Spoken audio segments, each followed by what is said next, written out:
பரிசுத்த ஆவியானவருடைய சத்தம் எப்பொழுது நமக்கு எதற்கு உதவியாக இருக்கும் அப்படின்னு சொன்னா, தவறுகள் நம்முடைய வாழ்க்கையிலே நடக்க விடாது. ஒரு தவறு நடக்குதுன்னா அதுக்கு என்ன அர்த்தமா இருக்கும்? நல்லா கவனிச்சு பாருங்க. தப்பான காரியத்தை செய்யும் போது தான் என்ன பண்ணும்? தவறு நடக்கும். ஒரு விஷயத்தை சரியா செய்யும் போது அங்க என்ன நடக்காது? தப்பு நடக்காது. அந்த விஷயத்தை ஒன்று நமக்கு அறிவில்லாமல் இருக்கலாம், இல்ல அதை குறிச்சதான காரியங்கள் நமக்கு தெரியாம இருக்கலாம், இல்ல நம்ம செல்லுகிற பாதையிலே கவனம் இல்லாமல் இருக்கலாம். இந்த காரியங்கள் தான் என்ன நடக்கும்?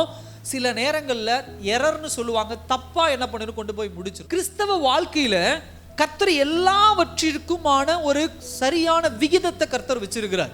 எல்லா விஷயங்களும் இப்படிதான் இருக்கணும், இங்க தான் பேசணும், இதை தான் செய்யணும், இதை தான் வாங்கணும், இது இப்படிதான் வாழணும், இந்த பேச்சு தான் நம்ம கிட்ட இருக்கணும், எல்லாம் பைபிள் ஆண்டவர் தெளிவா கொடுத்திருக்காரு வேத வசனத்தில். ஆனா இந்த சத்தியத்தை, அதனாலதான் வேதாகமத்துக்கு பேரு சத்தியம், ட்ரூத் அப்படிங்கிற, உண்மை அப்படிங்கிறோம். இந்த சத்தியத்தை விட்டு வலுவிலகி உலக பிரகாரமான காரியங்கள்ல, உலக பிரகாரமான தாட்ஸ், எண்ணங்களை நமக்குள்ள அலோ பண்ணீங்கன்னா, ஏற்றுக்கொண்டீங்கன்னா என்ன நடக்கும் தெரியுங்களா?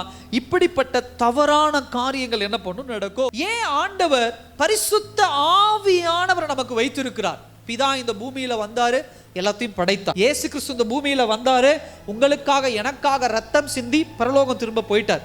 அப்ப அவர் சொல்றாரு, நான் மேல போன உடனே பரிசுத்த ஆவியானவர் வந்து உங்களோடு கூட இருப்பார். ஏன் கூட இருப்பார் அப்படின்னு சொன்னா, நாம் எப்பொழுதும் எந்த நிமிஷமும் வலதுபுறம் சாயற மாதிரி, இடதுபுறம் சாயற மாதிரி ஏதாவது ஒரு தவறை செஞ்சுக்கிட்டே தான் இருப்போம். மனுஷனுடைய குணம் அதுதான். இருக்கிற எல்லாரும் சரி, நீங்களும் சரி, நானும் சரி, எல்லாருமே அப்படிதான். எல்லாத்தையுமே சரியா நான் செஞ்சிருவேன் யாரும் சொல்ல முடியாது. சரியா தொடங்கினாலும் முடிக்கும் போது தவறுல கொண்டு போய் என்ன பண்ணிடுறோம்? சில விஷயங்களை முடிச்சிடும். அப்படிப்பட்ட நேரங்களிலே அந்த தவறுகள் நடக்க கூடாதபடி பரிசுத்த ஆவியானவர் நமக்குள்ள வந்து என்ன பண்றாருன்னு சொன்னா, ஒவ்வொரு நிமிஷம் தோறும் நம்ம என்ன பண்ணுகிறார்? தவறு செய்ய விடாதபடி நம்மை தடுக்கிறவராக இருக்கிறார். அல்லேலூயா. தவற செய்யக்கூடாதுன்னா தேவ சத்தத்துக்கு உங்க காதுகள் எப்பொழுதும் எப்படி இருக்கணும்? தீவிரமா இருக்கும். பரிசுத்த ஆவியானவர் ஏதோ ஒரு ஃபீலிங் மாதிரி, ஒரு உணர்வு மாதிரி வச்சுக்காதீங்க. பரிசுத்த ஆவியானவர் அப்படின்னு சொன்னா நம்ம என்னமோ கையை தட்டி குதிக்கிறோம் பாருங்க, அந்த இடத்துல நிறுத்திடக்கூடாது பரிசுத்த ஆவியானவரை. பரிசுத்த ஆவியானவர் 24 மணி நேரமும் என்னோடு கூட இருக்கிறவர் அவர். நல்லா கவனிங்க.